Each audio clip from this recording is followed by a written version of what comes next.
Hi everyone, this is Selvi. Today's topic is best practices in handling task.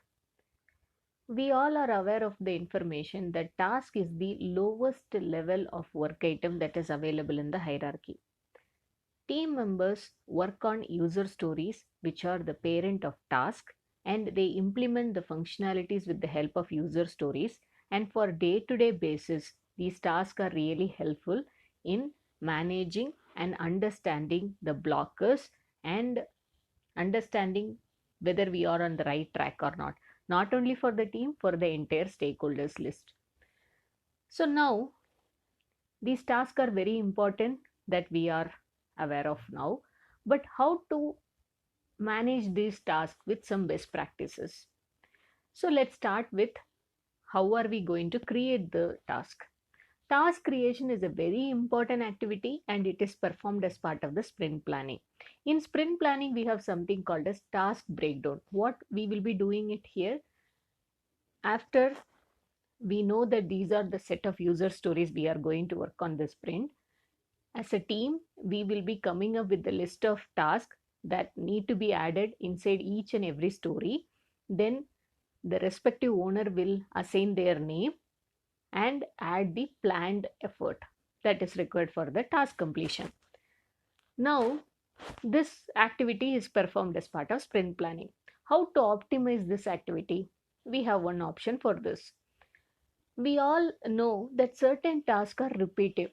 When I say repetitive task, certain tasks happen in each and every story. For example, designing unit test cases, peer review, incorporating review commands, test case design, test execution, test case design review. These all things are happening in almost every user story. So, is it a best option if we keep all these tasks inside a placeholder and use that placeholder every time? Yes. For this, we can use the option called template.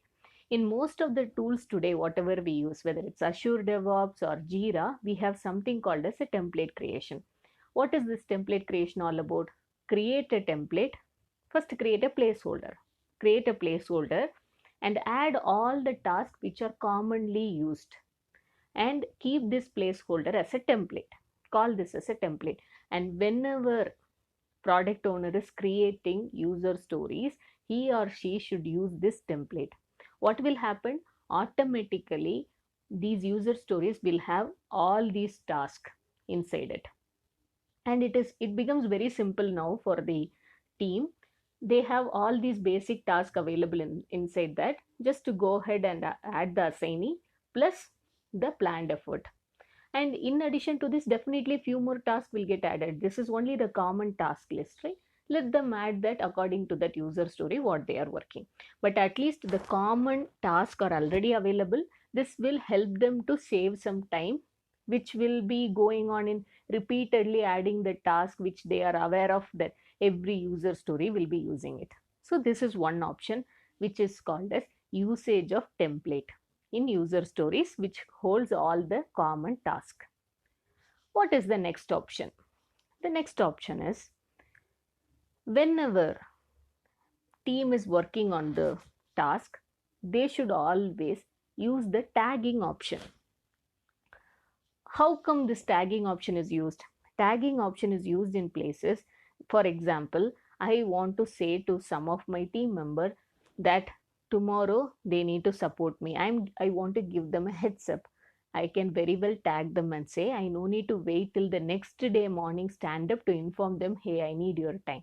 This will give them some time to prepare themselves in closing the task whatever they are already handling, or they will be able to inform us, hey, I won't be available tomorrow because I am dealing with some other work, let me come back to you on day after tomorrow. So this way, this tagging option is really helpful. In certain places, immediately when a blocker needs to be addressed, no need to wait till any other channel. Let's use this as a channel for directly tagging inside the task itself, so that you can add the person who can help you out and inform them what are the things that you have already taken care as part of troubleshooting, and what are the things that they can start with now, and what is the real criticality of the issue. All this information you can put it in the task and assign it to them, or maybe tag it to them. In that way they will be aware of what is happening. So always tag the information, or tag the people with the information. That is the right thing. So now tagging also we have seen, this is one of the best practice. Do not wait till the next day. Stand up to inform some of the things. It can be very well used with the help of the tool that what we are using, because this tool is not only for tracking the progress, it is also for collaboration. So these collaboration should happen through task whatever we are dealing with as well. So whenever we are having some issue or some help or some blocker, anything that is relevant that someone needs to help us, please inform them the information through the tagging option in task. In general with everything, but this is best practice for the task. Now the next one is, it is not a very interesting thing that only we create task and just dealing with it. We need to very very clearly update the task with relevant information, especially when it comes to time factor. What is the disadvantage or advantage? Like for example, I am a team member. I'm not at all updating my task, but I'm giving everyday update in the daily stand up. But daily stand up also comes with one more thing called going through the burn down chart. Going through this burn down chart as a team will help us in understanding what is the current situation of us. Are we on track? Where are the places we need support? Where team members can support one another? These all things we can learn very easily from the burn down chart. We already discussed in our episode what is burn down chart and how to read it and what is the benefit of it, all those things. So if you have not listened to that, I request you all to listen to that as well. That episode will clearly explain you what is burn down chart. So now for this burn down chart, if we are not at all updating the hours, how are we really able to understand with the graph? The graph will not showcase the real situation, right? So now as a scrum master, you need to help your team in this. How to help my team? It's a very simple idea. Always at the end of the day, just 30 minutes before the end of the day, send a calendar invite to everyone. It's a recurring meeting invite or calendar invite which is available in every team member's calendar, which says that update your task. This will help your team members just to get a reminder. This is a very simple solution, maybe many of us are using for many of the things to track, but this helps team members to actually do this in a very very very easy way. So please, as a scrum master, follow these kind of things so that your team members will get some quick indication. Okay, I need to update task now because it's end of the day. I should not forget. Let me add the details. So next day, it is all about the board is up to date and the details of time is up to date, so that our burn down chart is also up to date, which will give the real situation. So in that way, this is helpful.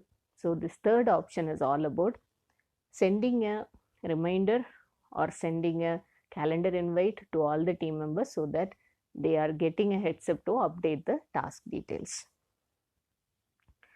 The last best practice I want to share about task is not only about task, it's a general practice in the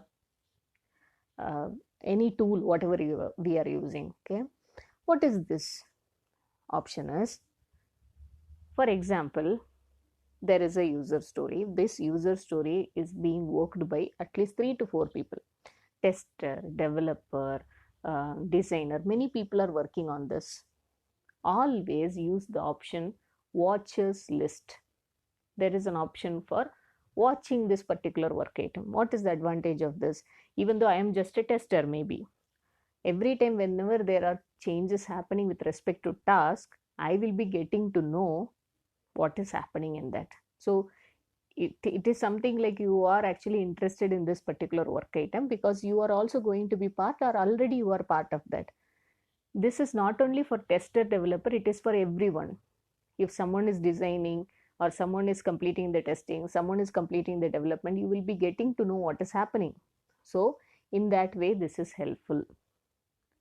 So Always use this watch list option or watches option in task, in work item like user stories, so that as team members you will be aware of that particular work item, what is the journey all about, where it is exactly now, when my contribution will start. All those details you will be getting to know with the help of the task flow. So this is the fourth option. So these are the best practices I want to share with respect to task.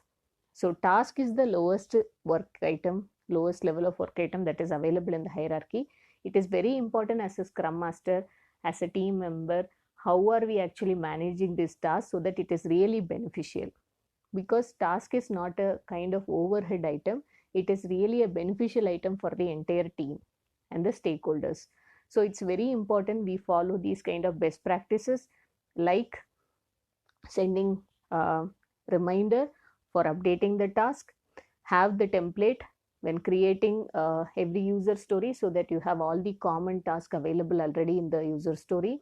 Then use the tagging option so that you will be able to use the collaboration options in the task in the tool very clearly.